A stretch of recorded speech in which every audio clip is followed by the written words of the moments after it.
Bonjour, bienvenue sur le site de l'Union maritime et fluviale Marseille-Fos. Nous sommes le mercredi 7 septembre, il est 10h15. Comme tous les matins, l'UMF reprend pour vous les principaux titres de la presse. Le paquebot commandé par Kadhafi en juillet 2010. Les Échos, en page 18, nous informent que MSC reprendra le paquebot commandé en juillet 2010 par la Libye de Kadhafi. La compagnie, très présente sur le secteur de la croisière, a en effet fait part de son intérêt pour ce navire de 333 mètres et 1739 cabines. Il semblerait même que l'affaire soit intéressante si l'on tient compte de l'acompte déjà versé selon les Échos. L'antenne. À la une de l'antenne, le cabinet londonien Drewry Shipping rend une étude faisant état de l'amélioration de la ponctualité dans le secteur de la ligne régulière conteneurisée.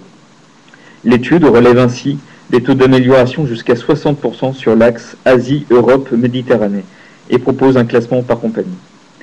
Toujours dans l'antenne, en page 3, un état des lieux pour la compagnie maritime China Shipping. China Shipping présente un chiffre d'affaires en baisse de près de 13% sur le premier semestre. En cause principalement la mise sur le marché en 2011 de fortes capacités qui a contribué à maintenir un niveau bas de taux de fret. En page 3 toujours, ArcelorMittal arrête temporairement un haut fourneau en Allemagne. Comme le rapporte l'antenne, ArcelorMittal fait en effet face à une demande moindre en acier qui le conduit à prendre une telle mesure.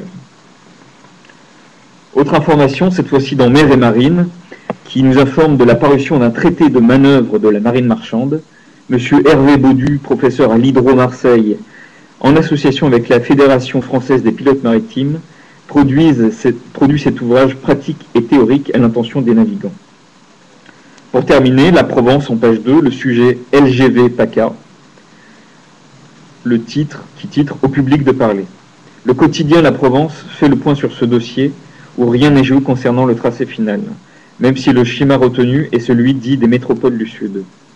D'ici à décembre, les comités territoriaux débattront des 4 scénarios possibles avant que le gouvernement ne se prononce sur le sujet en 2012.